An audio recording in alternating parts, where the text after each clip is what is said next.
This episode of the Cinema Psycho Show is brought to you by the Silkscreen Arts Organization, which has been building bridges between the East and West since 2005. Silkscreen's annual festival is taking place this month in Pittsburgh from September 22nd to the 30th. The festival features over 25 new films from India, China, Japan, Turkey, and many other countries. For the festival schedule and more information, visit www.silkscreenfestival.org or follow us on Twitter and Instagram at SilkscreenPGH. The first 5 listeners from the Cinema Psycho Show to follow Silkscreen will receive 2 free tickets for a screening at the festival. Again, follow the Silkscreen Festival on Twitter and Instagram at SilkscreenPGH.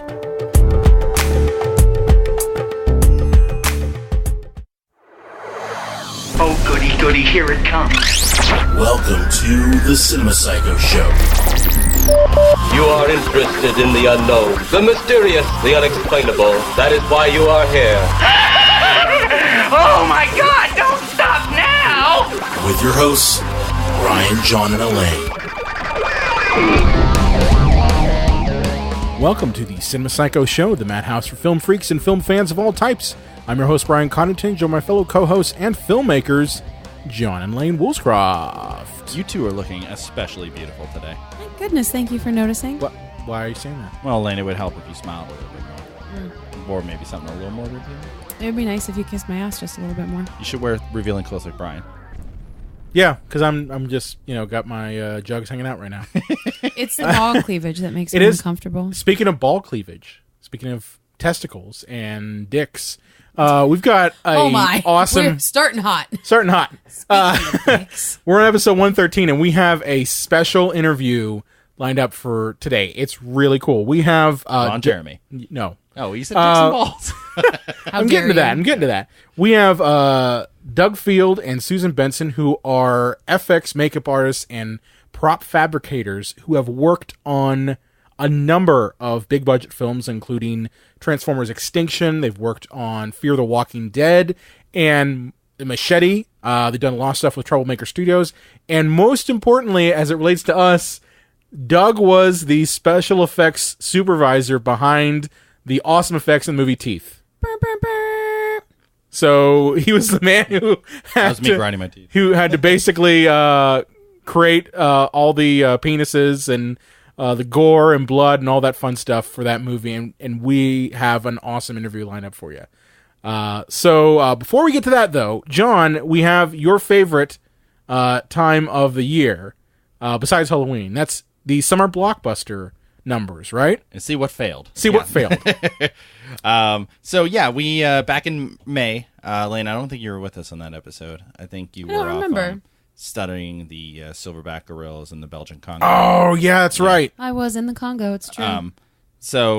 We did I picked 10 movies here, and I predicted what they would make domestically. So let's see how accurate I was now as summer is winding down completely. G.I. Joe Retaliation is the only kind of movie that comes out around this time, summer-wise. So it's true. We'll start with the same list we had in May. We'll start with Mission Impossible. And it's important to note, these are only domestic. Yeah, only domestic box office, not China and everything else taken into consideration. And that is important to note because some of these numbers are super low. Yeah. But a lot of these movies did as well, if not better, overseas. So when we say like, oh, this movie didn't make any money, no, they're still going to make them because they did so well internationally. So yeah, that's what they count on. They count on the domestic box office, and then the movie theater counts on the popcorn sales. So the domestic box office sales and movie tickets don't matter for shit. No. So yeah, Mission Impossible. Now, Fallout. Yes. Okay. We here's the thing. It took a while to figure out that it was Fallout because you've got like Rogue Nation, Ghost Protocol, a bunch of different ones. They're all blending together. Yeah, none of us care. Yeah, that's a good note. None of us fucking care. It's not that difficult to follow if you give a shit. But none of us saw it. None of us really care about it. I saw the first 3, maybe 4. I saw Ghost Protocol. That was the last one. None of them. There's like 12 of them now. I don't know. You're not missing much. All right, so Mission Impossible. My prediction was 185 million. What did it clock in at? You undersold it. It is 196. Oh, 196 million. Fairly close though. 11 million. Not bad. That's 11 million between friends. Not bad. All right, and next up, Skyscraper, the Rock's vehicle that we jumped on the back of to ride Miss Nicole. Why not? Yeah, coattails. Like she needed more weight on her Oh. back. Skyscraper. What Lane's did going to kill you by that comment. Boobs are heavy. Fuck you. What did Skyscraper come in at? Well, tell me first what you clocked it at. 165 million. You oversold it. I can't even believe it. I thought it came in at 67 million. But that's just domestic. I mean, Yeah. it did about what John predicted overseas. Well, yeah, but but that doesn't. I mean, that doesn't count. You still failed. You know, thank you. failed. Thank you, Schnookies. Just kidding, butter Yeah, buns. see, and the thing is, guys, I thought I was underselling Skyscraper. I thought, Yeah. oh, it'll do more than that because The Rock's such a big star. Is that the one that has all the man meat in it? Is that one? There's a lot of man meat No, in that movie. Rampage. Rampage. Yes! The one with the triple. Oh my helping God, man yeah. meat. Okay. Yeah, I don't know why women are into Negan, but all right. Never mind. Keep going. No, please continue, Lane. Yeah, Please continue. Well, no, Joe Magnello's in that, and he's like, I don't know. I've been like listening to this other podcast, and they were You've talking been about, cheating on us? You guys are such nerds. That was incredible. go on, whore. But it's about like being horny, and what it's supposed to be about, like the supernatural. You really are cheating on It's us. supposed to be about the supernatural, but it's like a little bit of the component is that it's like kind of sexual. And they were talking about like You wanna fuck some thirst ghosts? recommendations. You wanna fuck a ghost? They talk about horniness and the supernatural in like separate contexts, but they were talking about like thirst recs, like thirst recommendations. So I gotta ask you, do they talk about ghost jizz? no, not not yet. It's like Dan Aykroyd when he gets like raped by that ghost. Not yet. We haven't gotten there yet. Usually they start with the horniness and then work to the supernatural. They're two different things. Is this a fictional thing, or is it like real accounts of people fucking ghosts? No, it's. I feel like you guys are willfully missing my point at Hashtag this spectral juncture liquid. now. It's not. There's no spectral liquid. They talk about sometimes things relating to horniness, and then they talk about the main point of their podcast, which is supernatural stuff. Okay. And how does this relate to Joe Magnello? They were talking about thirst recommendations, and they described this one model as being part of Joe Magnello's werewolf pack, and it made me think of it. Hey, I get it. The guy does not skip leg day. He's No, pretty. the man does not. Didn't skip ab day either. Okay. He didn't skip any day. So, Or face day. what do you got next? Okay. What happened? Hotel Transylvania 3, I everybody's think. favorite, Hotel Transylvania 3. So where random They decided that to this make is a on your list. summer version. Speaking of, this franchise. paranormal. The movie no one asked for. Speaking of the only thing that will get Adam Sandler a movie in movie theaters. Anymore. That's right. Oh my God, he Mr. only Netflix. he only does Netflix. Fuck that guy. Yeah. All right. I had 200 million. I thought it would tank. It did 159. Even Wow, worse. it was even worse 159. than you Because it was probably suggested. $100 million budget, and they probably had $100 million promotion. So These yeah. numbers are from Box Office Mojo, by the way. Yeah, We're that's not what- just and pulling these out of our ass. And again, these are all domestic. Just making them up. It'd be so Yeah. great. All right. Ant-Man 2, which I thought might be a sleeper hit, but not. I mean, I don't. Can you guys explain to me why Marvel releases this movie 3 months after Avengers: Infinity War? because Like it their needed a biggest palate movie? cleanser. Yeah, but I mean, maybe. Am I more right? towards, like, I mean, Christmas time? because fuck you. I don't. Yeah. That's why. Fuck Money. You. That's What why. more money? Fuck you. That's why. All right, I had at 300 million. 212 million. That is surprising. Yeah. I think That it's is pretty really well surprising. overseas, Yeah. though, you guys. Yeah, but I thought like It was anything with good. Marvel And we attached to it, talked about it. It was really good. It was. We liked it like a lot. Marvel's I Black liked it. Widow's colonoscopy would like at least do 250 I million. like the colonoscopy. Although I think I would watch that if it was ScarJo getting like all that. Yeah, you want sucked to talk out. about thirst recommendations? I don't know. Next up, Yucky. Jurassic World 2. I was hoping, and I don't think I'm right. I was hoping that people would come to their common sense and not go out to see this movie as much, and the word of mouth would hurt this movie. Because So it was fucking terrible. Now you're gonna hear this number and you'll be like, how is that not a success? But I mean, compared to what the first Jurassic World did, I had 375 million. it was 413 million. God fuck. You weren't That is far. so stupid. Yes. You Yes, weren't it that is. far. Guys, that was the worst movie. It made of the stupid year. money overseas, though, guys. Like the worldwide gross is 1 point something billion. I mean, are you guys surprised? It already had an established fan base. So any person who's a fan of Jurassic Park and moderately like Jurassic World, and you threw a trailer in there with fucking Jeff Goldblum, they're going to go out and see it. There's dinosaurs, nickel roar, and so T-Rex, and Velociraptor. Yeah. I mean, goodness, but I'm that just was saying, bracing. like, that's the bread and butter. So, yeah. I saw Brontosaurus. And there was a volcano, and it went boom. Your cranky goddamn face while you were talking. I'm just sad everyone else missed it. They wanted laser guns with the See, Velociraptor. these are reasons why maybe we should incorporate video into our podcasts Every once in a while. every once in a while. All right. The Incredibles 2. Okay. The 14 years in a making. Very forgettable Incredibles 2. The sequel that no one asked for. Well, no, they were asking for no, a lot of it people asked in for it. 2005. Yeah. Yeah, right. That's true. Yeah. I predicted, I thought this would be a big hit domestically, 575. You were pretty close. It was 598 million. That's really good. We'll So give you seeing- that one. we'll Not be- bad. We'll be seeing Incredibles 3 in 2029, I guess, right? Oh my God. Somebody put a picture of their kid up the other day and it was like, class of 2030. And I was like, Sam Jackson will still be looking exactly the same, motherfucker. Ocean's 8. Yeah, a movie that I don't know if anyone asked for that one. Yeah. I liked it. It's all ladies. No, don't get me wrong. I like the concept of it. I wanted it. Okay. Did you guys hear the new Terminator is going to be all ladies? No, that doesn't. Lady Terminators and lady. We've already had that. Learn Remember the later. Terminatrix? That was a good porno. That was a good porno. Ocean's 8, I predicted 200 million. It didn't hit that. It hit 139. Yeah, but again, I think it did pretty well overseas. It did well. I mean, it has a great cast. So we may or may not be seeing Ocean's 9. Jury's out. All right. So when I made this list, everybody, I thought Star Wars, and now we know better, was untouchable. Yeah, dude. I thought even with like Lord Miller being fired and like, oh, they had to reshoot all this and rewrite this and this is a problem and there's infighting on set. I thought, well, it doesn't matter. It's fucking Star Wars. You know, they could have Jabba's bowel movement, a Star Wars story, and it would make $1 billion. Jabba's bowel movement. So I know that I'm wrong about this. I think this is going to be my John Denver moment. Oh shit. Solo, 525 million. Solo had 214 million. Straight into that Rocky Mountain High. You know, John Denver deserves none of your John Denver jokes, I would just like to say. Well, actually, I don't know if he does or not. If he's a terrible human being, please let me know. I think John Denver was a fine man. Was he? I think the man just loved weed. Yeah.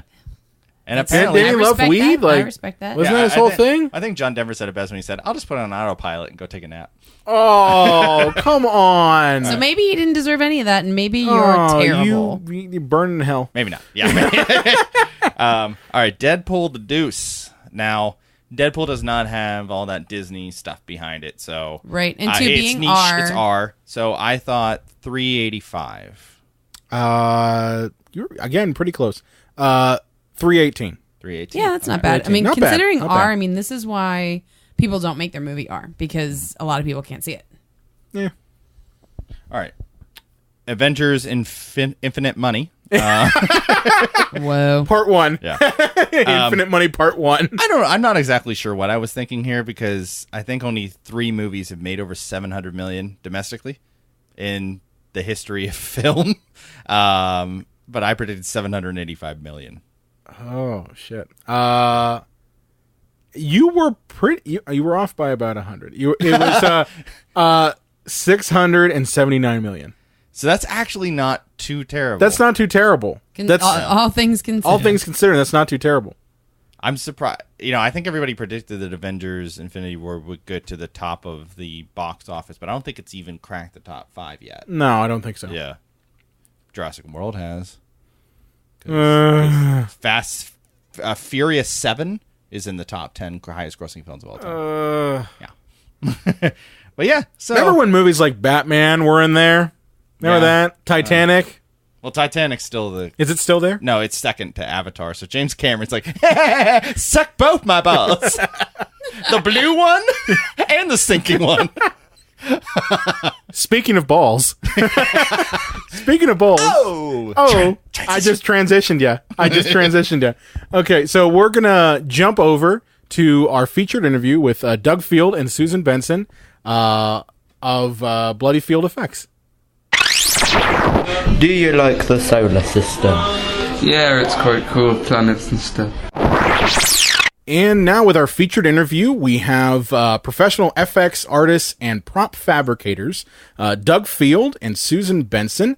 Doug and Susan have worked on a number of big-budget films, including the Machete films, Transformers Extinction, Fear of the Walking Dead, and most notably, as this kind of relates to one of our past movies that we did, Teeth, which I was really blown away to hear about. Which you guys did without me, but, I'll forgive you for that one. Welcome to the show, guys. It's great to have you guys on. Great to be here. Thanks. Awesome. So I guess we'll start with the one that relates most to us. How did you get involved with Teeth?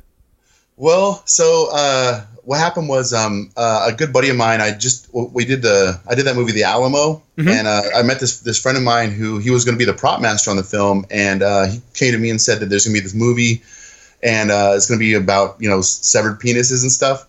So I went to the production meeting, and I had a fake severed penis in a little bag in my pocket, and when you literally had a bag of dicks. Yeah, a bag of bloody dicks, or just one dick. So the table came around to me at the table, and I just pulled it out of my pocket and slapped it on the table. I go, "This is what we're dealing with, people." And they're like, "All right, Doug, you got the job."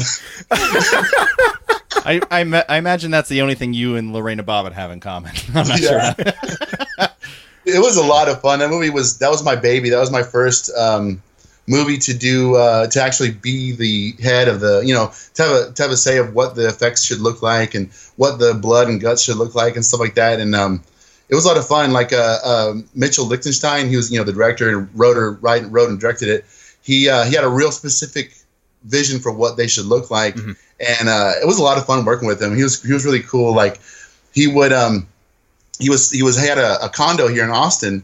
And while the movie was going on, and he'd call me up like every day before we were going to have a gory scene, he'd call me, and I'd go to his apartment, and we'd have to do a full rehearsal, not with an actor, but just into his bathtub in his apartment, and we had to do it with blood and everything, just squirting blood everywhere. But it was a lot of fun. It was a really cool show to work on. Awesome. Well, oftentimes, it's interesting that you should say that you had to do a full rehearsal on that, because it takes such precise care. It's not like improvising with actors where it's let the camera roll and just riff, just do whatever you want. Like people don't take into consideration makeup, art, those kind of like squib effects. Like that takes like precise detailing. Can you kind of go into details of how much work goes into making sure that goes off without any flaws?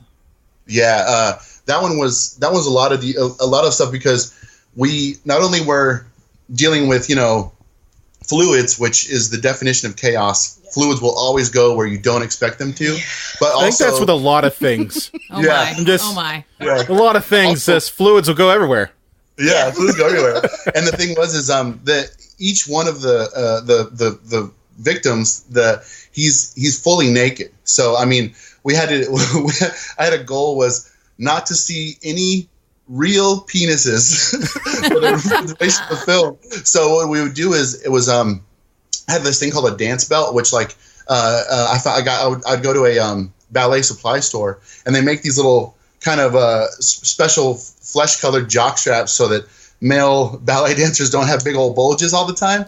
So I would have the actor, I would say, I put glue on that, and I'd set it into the restroom. I'd say, all right, put this modesty pouch on first. And they would glue all that down, and then I'd come in and I'd have my prosthetic. Which the thing about the prosthetics that I did were they were all out of this. It's called gel foam cubes, which is it's kind of like a gelatin, like makeup gelatin sort of thing. So every time I'd use one of the prosthetics, would punch hair into it, put all makeup on and everything like that. But every time I'd use one, because of the gelatin starts to get saturated with the fake blood, they would just deteriorate and crumble. And so every scene would have to do a whole new one, and that would be whenever we would do our test one in Mitchell's apartment. That one would be shot. So even though we'd have to shoot the next day, I'd have to go home and remake the entire appliance and reset it all up and bring it back to set.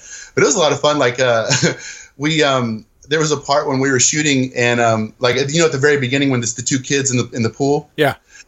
So we were filming, and we're filming down. Let's see, kind of like downtown Austin in this kind of a residential neighborhood. And the house where we were filming at, the next door neighbor was a priest. Oh God. So what happened was he got a copy. He found a copy of the sides. Like the sides tell you what's in the script. So he read the sides and he thought that we were filming like a child porn. And so, God, that's terrible. He called the cops. He called everyone to come down and shut down the film. But the thing was, Kevin Spacey's not in this one. Was that? You should have just told him Kevin Spacey's not in this one. Yeah, right. But so you know how that first shot is like that crane shot that comes into the house. So what it was, we already had the whole street locked off. So we already had the cops there. So the cops were like, well, we know what's going on. And so he ended up trying to call the news. He ended up bringing out the film commissioner for Austin. The Texas film commissioner came out and he looked at our stuff, and it was funny because I kept there's the Austin Chronicle is kind of our local little newspaper. There was an article that he when he got interviewed about teeth, he said, "This film is not pornographic. It is, however, in extremely poor taste." Oh, come on. I love Teeth. I think it's a cautionary tale. Yeah, no, I thought it was great too. Yeah, it was really a blast to do. Like we had to do what was really cool was we had if you notice, like Dawn, like she stays completely like virginal and white. Like she's never has a drop of blood on her in the entire film. And at the end, whenever she like stands up and her brother's member falls out of her. Love that part. I had to stick a tube like down the front of her dress and then go stick the dick in and go poof, and shoot it down the front of her dress. And it was really cool because then the dog has to go eat it. So what I did was we did the severed dick, but then it had to have a piercing through it because that was a big thing about that character. So I found these I can't remember what they're called. I think they're enoki mushrooms. Yeah, they're like little tiny mushrooms. They're like a little mushroom that has a tiny little cap at the end. Yeah. So I took one of those and I did some edible just some little edible paint on it so that it kind of looked metal. And I stuck one of those through it. So it was like a perfectly 100% with piercing, safe for dog, edible dick. I was going to say, because, I mean, that's an amazing effect there. Like, that's I think, the only time you really see, like, a dick. Like a literal dick just showing up there and getting eaten. And I thought it was metal. I seriously did. Yeah. No, it was a little mushroom. Yeah, we had to do complete because the animal wranglers they're really cool. We work with them a lot in town, and so we had a lot of interaction with them because we had to do the one that the dog ate and it had to be completely 100% safe, and then we had to have the other ones that the crabs would eat. So we were making all these weird gelatin dicks with like dog food and cheese and sausage all mixed into it, and so it was really gross. Oh my God. I love that there are people that are just tuning in this episode who have no idea what Teeth is. Yeah. If you've never seen I it, have to go see this movie immediately. Look at our back catalog. We did a whole review on Teeth. Yeah. Check it out. Something I think is interesting, people that aren't like film insiders that you brought up, there are dick cloths for sex scenes. Merkins dick for socks men is what I like to call them. Unless you're Michael Fassbender. And then it's just all out there in shame. You don't want to get John started on Michael Fassbender, guys. See some blue paint. Yeah.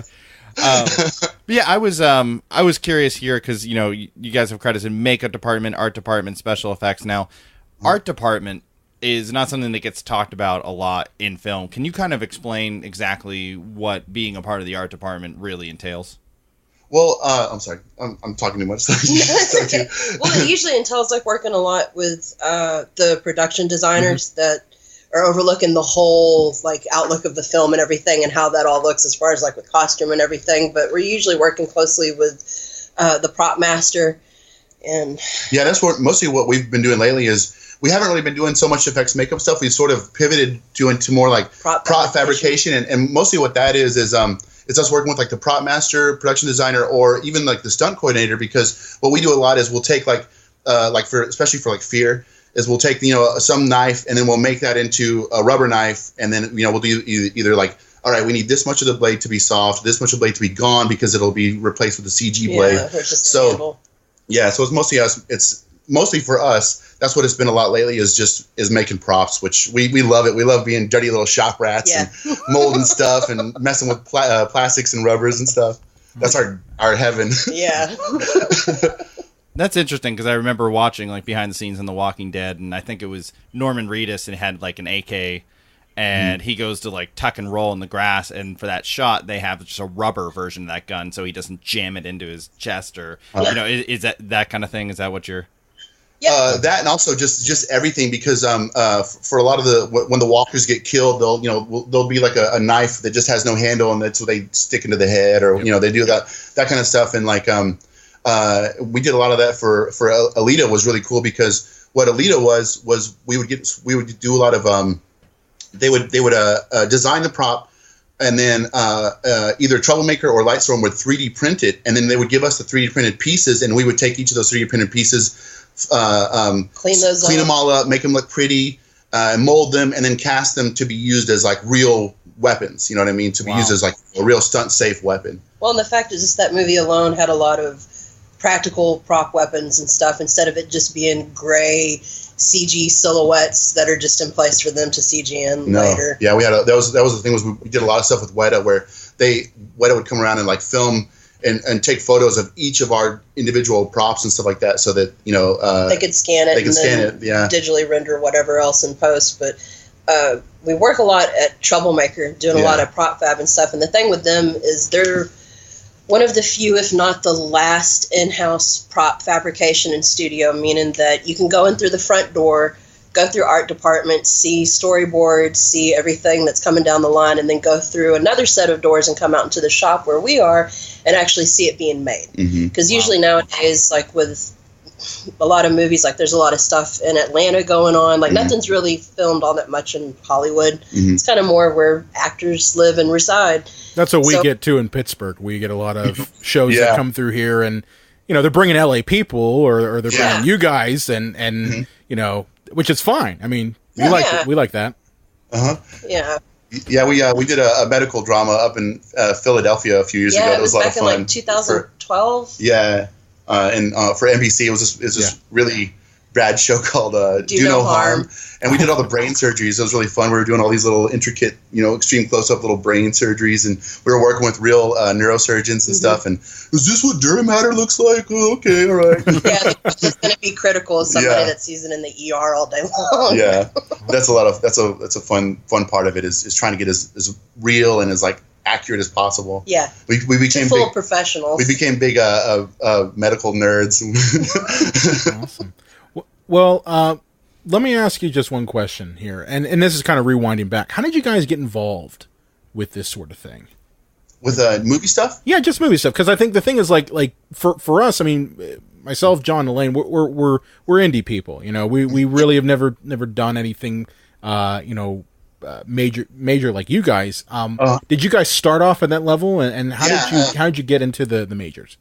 Well, I started off when I was originally from Houston, and then I ended up meeting Doug and befriending him and falling in love. But we ended up starting kind of working together. But he had been doing it years before I ever met him. Yeah, I actually worked on Teeth before I even met her. But I was working at this like a tech company, and we all got laid off, and we had a severance package, so I was basically just getting paid to do nothing for a few months. And so what I did was I just went on to here in Texas, we have this thing called the Texas Production Hotline that is just a listing of just every film or student project, every little, from the big stuff to the little stuff. And so what I did was I just started writing letters and emails and stuff saying, hey, my name's Doug, I'll work for free, I don't know what I want to do. And so I just started working on a bunch of independent movies, and did independent movies for a couple years, and until I was able to kind of like work up enough of a resume to where I could join the union. And once I joined the union, then I could start working on big stuff. And then that's about when I met her. And then we kind of started working on stuff together. Yeah. But, The first thing I ever worked with you on was Temple Grandin doing bull testicles. Yeah, she's making bull testicles. Because there's a HBO movie called Temple Grandin that I was the assistant prop master for.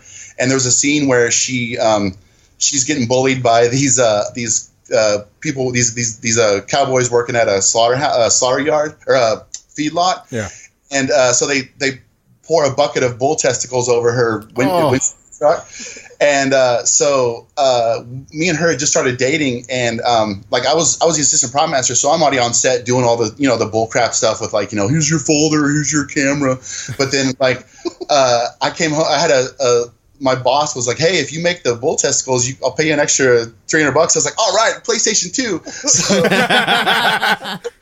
So priorities. So I went home and I was making it at home, and we came back from one of our first dates, and I said, "Hey, I need to work on this little project." She's like, "What is it?" And I was showing her the little bull testicles I was making, and she's like, "Oh, you need some scrotums." So she started laying out these veins and stuff, and I was like, "Oh, I'm in love already." It was love at first testicle. Yeah, first scrotum. At least you have like ball and dick molds like at hand at any time. Yeah. Like, oh, you need a dick? I got my mold. It's like I don't want to have any Christmas Jello at your house. we had for a while. We did this friend of ours short. We had this edible baby. Yeah. We made this really perfect edible baby. I saw it on YouTube. It looked awesome. Yeah. It was awesome. She did these really cool these white chocolate skulls with like brains inside. Yeah, it was really cool. Snap and crunch when you bit into it. That's amazing. Well, speaking of molds and stuff, you guys mentioned something in passing that I thought was interesting. You guys mentioned 3D printing. It's sort of a still relatively new technology. How has that kind of affected what you guys do? At first, I was really kind of terrified of it, thinking that it was going to replace our job altogether. As when you're normally doing mold making and stuff, usually sculpting goes hand in hand with that. There's times when we were doing effects makeup that you would take a life cast of somebody.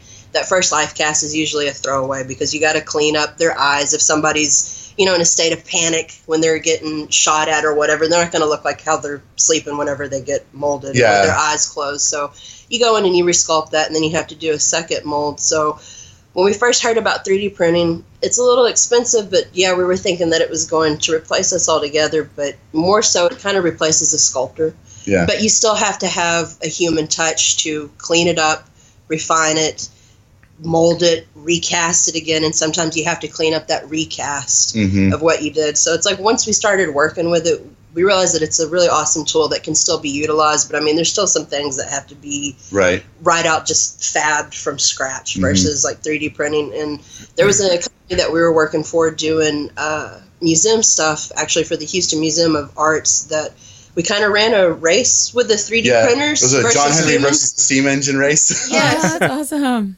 They had probably 5 print beds going on. And granted, those machines can work while we're sleeping.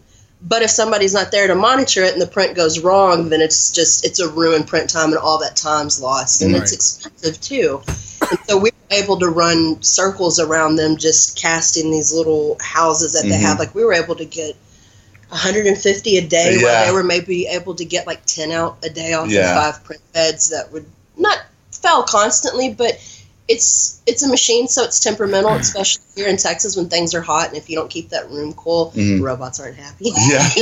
But yeah, it's I think that the cool thing about it is that you really get a lot you can go to someone and say, hey, give me a laser gun, and they'll just print you out a laser gun.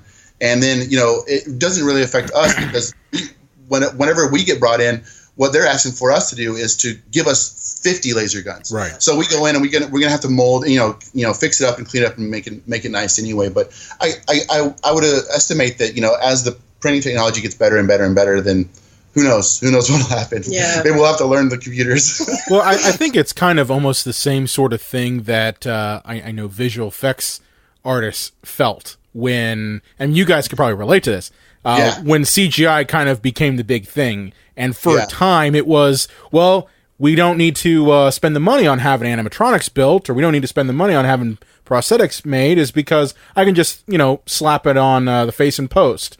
But I think nowadays it's kind of, you find that happy medium where I think filmmakers are realizing, and you guys can probably comment on this, that there are limitations to what physical effects can do, and there are limitations to what CGI alone can do, and you kind of have to find a marriage of the both. Yeah. Right, and we ran into that a lot with that medical show Do No Harm, and then also with Fear is what we've come to find out is that a lot of the visual effects people will tell you is the closer you can get with the practical thing, the better that they can make it look, because they have such a short turnaround time that they don't have like the time that you could spend with TV. With Avatar. You can spend like years fixing every little minutia, but like with TV, you don't have that amount of turnaround. So the closer you can get with the practical thing, the better you can get with the practical thing, the better that the CG will look. Yeah. Well, and also too, like I believe in a mixed media. Like CGI has its place. I much rather, me personally, would prefer to see a really shitty puppet versus like a CG creature, just because of the interaction between that puppet and the actor is real time versus it being kind of fake, because their eye line's always usually kind of off. But I mean, CGI does have its place. I don't mean to poo-poo on it, but I don't like when extra CGI blood is added. It never looks right. Yeah. The gravity isn't there. It absorbs too quickly sometimes in the clothes. Like there's been several things that we've worked on, and we did the gag, and then you see it. We're so happy to get the gag worked. Oh, we got blood everywhere. And it looked great. And then come to find out, like when you watch it later, you can tell that CG's been added. And I mean, that's not my call. It's whoever's call. That's that production. That's their movie. So be it. But yeah, I mean, it kind of hurts, but I do appreciate CGI. But I mean, I'm always going to be for practical, and especially in this day and age where people are now able to see a lot of the more behind the scenes stuff, that I feel like they have a better appreciation for it, along with special effects makeup, just like the show, Face Off on Sci-Fi. Yeah. I feel like that's kind of brought, a lot of the practical effects makeup back, and the appreciation for it, with people, looking for that kind of stuff. Yeah, I know for me, I teach visual effects in Pittsburgh, and I tell my students, and they always think this is weird when I tell them this. I say, listen, you would think from me, I would say go and do as much CGI as possible. Don't worry about doing it in camera. But I'm very much like you guys. I've done special effects makeup myself, and I've taught myself a lot of stuff, and it really is no replacement for doing as much as you can in camera. I'm working on a project right now in which they want limbs removed, and it's now a matter where they filmed everything with the limb, but it's like I now have to I have to match move it. I have to build a 3D model of a stump, and it's like if you had bent the limb and then put a prosthetic there, I could very easily key that sucker out, put in a motion track, maybe a texture, and then basically like call it a day. It's really just a matter of blending at that point. So I definitely get what you guys are saying. Brian just lost all of our non-film people. Sorry, guys. They have no idea what you just said. Sometimes I nerd out, okay? What's keying, Brian? What's motion tracking, Brian? Yeah. Listen, the film people who are the film twats, as we've talked about, they'll get it. Well, not very true. Now, how often is going digital? How often is that because it makes sense for the project, or how often is it? Oh well, the studio or whatever say, oh, that'll save money, and you can do anything in computers now, and we don't want to spend the money. Like, how often is there a trade off on that? I mean, like we're the level that we usually work at now. I mean, it's pretty much just always. I mean, especially like we were saying when our recent experience is mostly with like Troublemaker stuff, and you know how like with Rob Rodriguez, like everything's on a green screen, so it's like we see that it's just a constant thing. But I mean, there is like like a stuff that will help out with friends who they want to do the pure thing, so we'll do it. We'll do it all practical, whatever. But now it's all hand in hand. It's really like if once it gets to that level of that kind of release, it's always. I mean, even on stuff that you wouldn't really expect there to be visual effects stuff. I mean, I'm sure as you know, it's like you're always cleaning stuff up. You're always fixing little things you wouldn't even notice. Which I guess that's kind of that's when you're zen. You got it zen, right? Is when you're doing it right, nobody notices the difference. It's true. It absolutely is true. And they're just like, oh yeah, there wasn't a mic stand or a boom pole. And it's like, oh yeah. Well, that's the love there. So that's always how it is. But I really don't think that it takes anything away. I think that like it's all tools for the toolbox, and it's like the more specialized tools you have, the better the outcome of the project, So I think it doesn't take anything away at all. Cool. So when it comes to doing like makeup now, I don't know if you guys do any classic makeup. I don't know what the proper term would be, like Beauty makeup. Yeah, beauty makeup. Right. But I'm sure it's more makeup for the effect. Now, it's dicks and balls. So do you do anything like face wise? Like for our audience, like a Freddy Krueger kind of look, like anything on those lines in terms of makeup work or wounds or anything of that nature? Yeah, we've had a few things. We did a few things like that. But to be honest, like it was more like gore and trauma for us, like medical accurate gore, and then usually sometimes like a lot of the stuff that we're working on, if it was like lower budget, we would kind of like in the lower budget world, as I'm sure you probably know, like you jack of all trades. You're wearing many different hats and covering several different departments. So sometimes we would kind of cover what would normally be effects with doing pneumatics and things like that, with spraying the blood and stuff like that, which we found that we kind of enjoyed like fabricating more of that and making war cannons and spraying blood and trauma, not so much like character makeup or things like that. We actually have we weren't too good at that. I think that for me, like it's funny is in the past few years we've worked more with people who are really good at that. And looking back, I think that we were calling ourselves effects makeup artists, but we were really just like fabricators that liked to do gory shit. Yeah. There's nothing wrong with that. So I mean, we would do a little bit of that, but nothing that's really that stuff's hard. That stuff's really hard to make it blend right. And continuity to keep up with it. Like, I mean, we actually kind of handed over our special effects makeup kit to another coworker, Eric Zapata, who he's extremely talented, and we're just like, you do beautiful character makeup. We're just gonna leave that to you. So you've worked on everything from independent work up to major Hollywood productions. Now, what is the feeling like on set? I mean, obviously we hear the actors on set or the director. Like, how are you guys treated? From the independent level up to the Michael Bay level. I guess, for lack of a better term.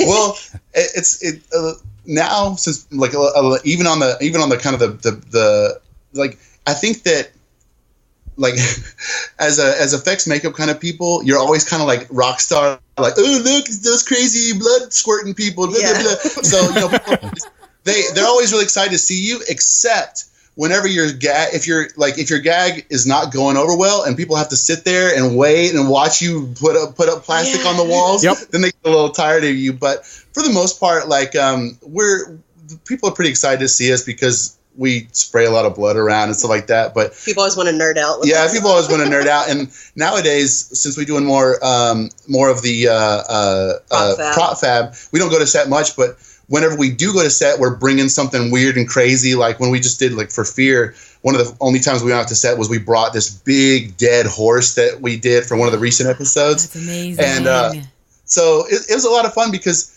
like, I've personally, I did a lot of assistant prop master and kind of like on-set prop work. And, you're kind of just, especially on like a show like Fear, you're doing 9 months of it. And so it kind of tends to drag on, and like, you're not really impressed by anything. But then when someone brings in this big bloody horse, you're like, oh, cool, awesome.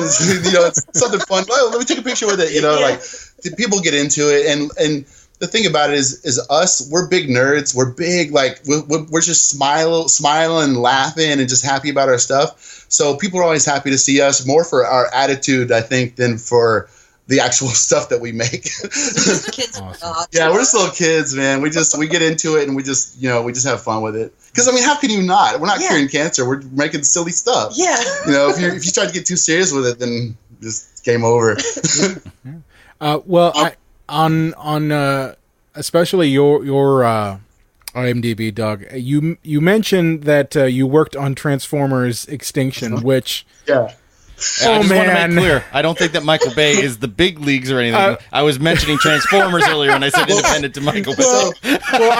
I know you that before we started recording, you mentioned that there's a story you had about Extinction. Okay. Yeah. So I was brought on. I wasn't doing anything important. Like, they were filming here locally, and whenever they film, locally, they'll call a bunch of locals in just to day play. And so all I was doing, basically, I was called into the props department, and all I was doing was, the director's chairs. So pretty much all I was doing was moving chairs around, kind of helping people out. And then, but we were filming. You know, there's a scene when they're in, you know, Mark Wahlberg's little workshop. Yes. And, so there's a scene where they bring out the guard dog, the little robot, the little guard dog. And so I hadn't done anything with this prop department at all. I just met these guys, but they're really cool. They're really nice props department. And so they had the sticker on the side of the dog said guard DAWG. No, I'm sorry. DOG. Said DOG, and it was supposed to say DAWG. Of course it did. So It's a Michael Bay film. Why would you spell things properly? Right. So the sticker was wrong, you know, that's all it was. But so we set it out, and Michael Bay was like, he's like, get all the props department over here. So we all had to come out onto set, and he's like, look over, and like the writer was on set. And he goes, look, you ruined his vision and all this stuff. And he's like, pointing at the writer. We put the wrong thing on the dog. We're like, really? Okay, all right. But the funniest thing was that day. So whenever we were supposed to be in his little workshop, they had called like the University of Texas like robotics department, all these other things. So they brought all these like real cool, like real life robots out to set. Well, so the problem with that was we're filming in this hot, dirty warehouse in Lockhart where all these robots are used to working in like climate controlled, dust free laboratories, so no robots worked. Oh, God. So we're trying to film with all these robots, and they're just, none of them work. None of them do what they're supposed to do. So like Michael Bay he was hopping mad, man. I mean, I didn't think that Michael Bay had visions other than slow motion, like and Dutch angles and women's asses. I mean, like that's all I thought he had visions of. Yeah. But I guess Don't misspell dog. I guess you can't misspell dog. Or do misspell dog. So you have to misspell dog. DAWG. Everybody knows that's how dog spelled. Yeah, how many energy drinks did he have on set per day? Yeah. Yeah. How many energy drinks? This is my very limited experience, but you know, it was really fun to see it because, you know, you hear all the rumors about his craziness, and just to see it in person was like, wow, it's all true. It's all true. You have a horrible turnover rate. Yeah. But it was a fun, it was a good department to work with. We get to stick like machine guns on top of cars and that kind of fun stuff. So, what's next for you guys? What are you currently working on?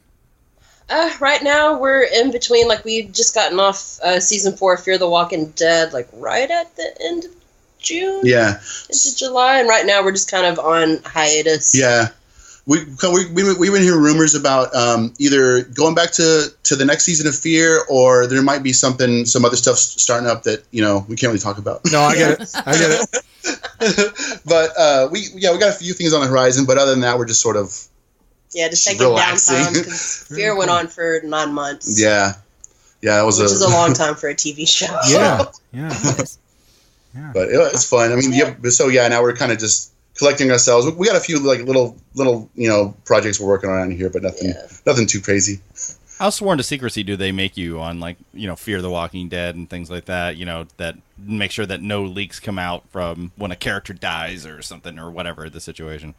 Well, we sign NDAs, and sometimes even the actors don't know when they're dying until they get a script, and they read it, and they find out. Like, there's been probably times that you've been in the trailer, and somebody's reading, and they're like, what? Yeah. And you're like, ooh, but, sorry. Awkward. Yeah. But there's a pretty good threat of expulsion from, like, the union, so we're like, hey, we're not going to mess with that. Yeah. I don't want to have to find a new career. Yeah, that's intense. Yeah. It gets pretty crazy because, I mean, like, they get pretty serious about it. Yeah, like a lot of productions now too have like disappearing sides and call sheets and things like that after you have viewed it for so many hours that it already like kind of self-destructs and you can't get it again, just to keep down like from leaks and stuff like that happening, especially with like Game of Thrones. Yeah. And like for us on Fear the Walking Dead, like, if we were to make like somebody's weapon and it didn't turn out right, we couldn't just keep it, you know. Yeah. We'd have to destroy it. Yeah. And you get rid can't of just it. throw it away like that either, else somebody will dumpster dive for it. And it was pretty weird. Like this last season on Fear, we had a few like kind of security leaks here and there, and like when we were working on Alita, there was a few fears of security leaks and that kind of stuff. And when we were working on Machete, there was a big witch hunt because it got released that De Niro was going to be in it. And so there was like seriously a witch hunt to see who leaked it, and they went around to each person and was like, let me see your Facebook page. Whoa. Holy shit. Yeah. In which now, like, they give us they'll badges. fire you, yeah. In which, like, on Alita, and, well, not so much Fear, but on Alita, like, we had to wear badges. Like, whoever's in certain positions, like department heads, like, they're allowed to take photos. I had a badge that said I wasn't allowed to take photos, which is kind of hard for my work because Doug's usually casting the items and I'm cleaning them up and painting them. And after I paint out a piece and send it off to set, sometimes I don't get to see that piece again because it's either living on set or has been destroyed since then after how many takes with the stunt people. That I need that for reference. So to match continuity and stuff. So I mean, it gets interesting because I mean they're trying to make sure nothing gets leaked or spoiled or ruined or anything like that. But and also for us, because we have the molds of the actual thing too, so it's like, you know, they're like, oh, they don't want us going online and start selling stuff. I get that. They have lots of lawyers. Just a quick note: NDA is a non-disclosure agreement for anybody that possibly doesn't know that. How much stuff do you guys get to take with you? Like when it is all said and done. Like, we usually what we'll do is they'll own the molds. They'll own the actual, you know, the silicone box, the mold that we work out of. But, you know, after the show, there's always like a bunch of like materials, like a bunch of like the liquid plastics and stuff that they don't want anymore. So we'll take that home and we'll go and make our own stuff. We'll go work on our own projects and that kind of thing. Or if it's stuff that we ended up casting and it didn't get used for the show at all whatsoever, and it's stuff that they're going to throw away, then sometimes they don't care if we do that kind of stuff. If it's not tied to the show, because usually if it's things that were purchased, they'll usually asset it, and then that stuff gets locked away, almost kind of like Indiana Jones, where it just gets locked away. Just like left. That's why, like, sometimes like you'll see like people buy like storage containers and end up coming across like 1960s like set pieces from some movie or production because that production took all of that stuff and locked it away because they might think they may do another season or a sequel to that movie and want to use those props or those pieces again instead of having to procure it. And people forget about it and it gets lost to time until somebody finds it again. I know what I've seen recently is auctions on like Facebook and even Twitter that are of movie and TV props that aren't being used anymore. I think I saw one for Ash vs. Evil Dead recently. They auction off a lot of things from that. Well, we do a lot of stuff at Troublemaker, and that studio, like if you go into like the back storage units, you go start digging around, and you're like, oh my god, these are face masks from Planet Terror, and they're just, you know, and all this, you know, you find all this old weird stuff. And it's funny is like a lot of that old stuff, especially for Troublemaker, because it's all sitting on the same lot, you'll find it repurposed and like you know cleaned up and add some new tubes to it, and then it's in a new movie. Like you know, there's a bunch of stuff that they made for Predators that didn't get any screen time, and we would get it and kind of clean it up and add some stuff to it, and it's like, oh, now it's an Alita. I imagine that you know Robert Rodriguez probably has that what it was the gun belt from Dusk Till Dawn. Sex Machine's gun. Yeah, Sex Machine's gun. The cock pistol. Yeah. I imagine he's got that somewhere, and you guys have probably come across it. What's funny was when we're working on Alita, that kit, it's all a kit because there's like, you know, there's one that works, there's one that one that's made out of rubber for the stunt version. So they brought that whole kit out, and one of the people that was working with us, he completely rebuilt the whole kit so it would work correctly again and really pop up and do all that stuff. But yeah, it's fun to see, you know, just to see all that stuff, to go from being a fanboy and then just to be like, oh my god, this is that thing. Yeah, just don't meet Sex Machine in person. I know, because I have met him, and he's is that your best friend? Yes, that's my best friend. Best friend Tom. Our Sex Machine lives in Pittsburgh. Tom Savini lives in Pittsburgh. We met him on the first Machete. Yeah. Yeah, he dies in the first Machete because he was He was in the chop shop. The chop Yeah, shop. was he a nice guy? Blood on him. We were supposed to run through a saw, and he's like, "Don't put any blood." And we're like, "Really? So he was a dick to you too? No, he was all right. I wouldn't say he was totally dick, but I've heard lots of stories about him being a dick. It was hot. It was summertime. I can understand not wanting to be like covered in blood. Yeah, well, don't meet your heroes. That's what I say. So true. Very true. Yeah. See, now that you mentioned the Robert Rodriguez, like with the De Niro story, I just see him in his cowboy hat and sunglasses, just interrogating people, like in the movies with the light above. Like, he sent out his people. He doesn't like to leave his office. It's too hot outside. I mean, you do live in Texas, so I mean, yeah. See, I don't think he sleeps, right? Because of he's like usually the writer, director, producer, editor. He's like acting in the movie. I think he's like. I know what listen, I know what he's eating because I've seen the DVD extras of his food. But honestly, that's one thing that we are really really glad about is us having to live in the same town that stuff gets filmed at, because there's say what you want about his movies, they're always filled with the kind of stuff that we love, which is a bunch of crazy blood and explosions and weapons and all sorts of stuff. So it's like for us, we're just kids in candy stores on his movies. No matter if the script is good or bad or whatever, it's like or the movie's good or bad, it's like it's gonna be fun. Yeah, and it's always gonna be a whole bunch of like crazy props and stuff to get to make. And does that matter to you guys? I mean, like obviously not mentioning anything specifically, but do you ever like look at a script and go, "Oh my God, what is this?" Or like, "Oh, this could win an Oscar" or whatever, or do you guys not care as long as like the work is there and you guys are able to be artistically satisfied with something like creative? I think it's kind of a little. Oh, I'm sorry. You say. I'm just always happy to get to make stuff. I mean, there's times that like we'll come across stuff in the script and we're like, "Oh, they're blatantly ripping something else off." Yeah. Like, okay, that's like they did this in Mortal Kombat. Yeah. You guys should play more video games. But I think that's it for me too. I think it's mostly the latter. It's just that if we get to make cool stuff, I'm happy. I'm excited. And it's weird too. Even though we've been doing it for a long time, I still can't tell. I'll read a script and I'll think, man, this is really funny. And then you watch the movie and you're like, oh, that's not funny at all. Okay. Awesome. Now, is there anything that, not that you would have to, but is there anything you guys are looking to branch into in terms of like, set design, anything further in art direction, anything further in makeup, or looking to write or director, or are you guys just like, you're good with what you guys are knocking out right now?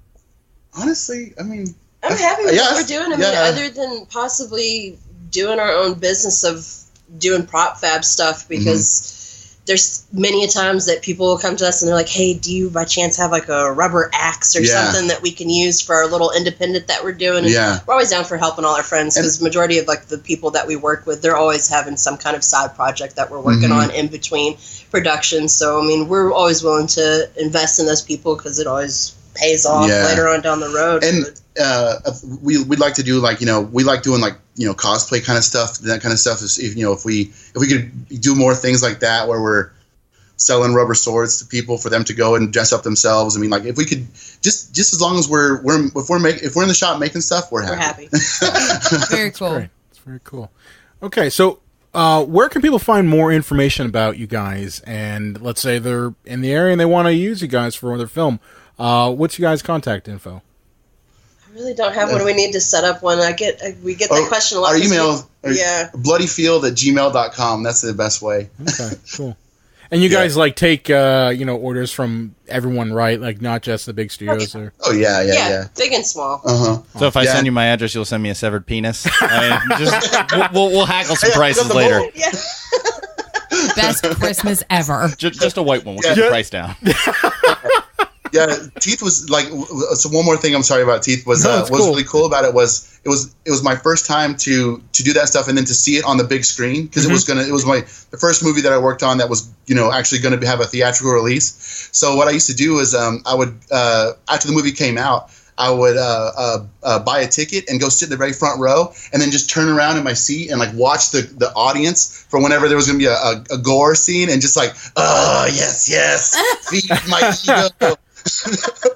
That's awesome. That's awesome. That's awesome. All right, well, Doug, Susan, it's been a pleasure having you guys on. You I've guys really were enjoyed awesome. this chat. Yeah, It was a lot of fun. Thank you guys. Awesome. Definitely check them out. I mean, seriously, like it was completely bizarre how we got to meet. I mean, just through Instagram of all things, and we honestly been pushing our Instagram a bit more. So, but it's definitely check them out. Bloody Fields, SPFX. And watch things like Fear the Walking Dead, because if you do, that gets them more work, and it's That's a right. good show anyway. So Everybody wins. Everybody wins. Thank you both so much again. Sure. Thank y'all. Yeah, no you. problem. Thank you guys. Lane, where can they find you at on the Twitters? You can find me at LA_Croft. John? Brian, what is this Twittars you speak of? The Twitter Do you mean- machine. Do you mean Twitter? No, I meant Film Twats. So, Mr. Film Twat, where can they find you on Twitter? Well, they can find me on the Cinema Verite. No, at the Unreal J-Wolves. Okay, you can find me at Brian Conthouse from the Psycho Show page. Be sure to like us on Facebook, Twitter, Instagram, Google+, at Psycho Show. You can also find us on the Epicast Network at epiccastnetwork.com. If you have a favorite movie or question you want to throw away, you can contact us at cinemapsychoshow.com. And make sure to subscribe to us on Apple Podcasts and iTunes and catch a new episode available every Sunday.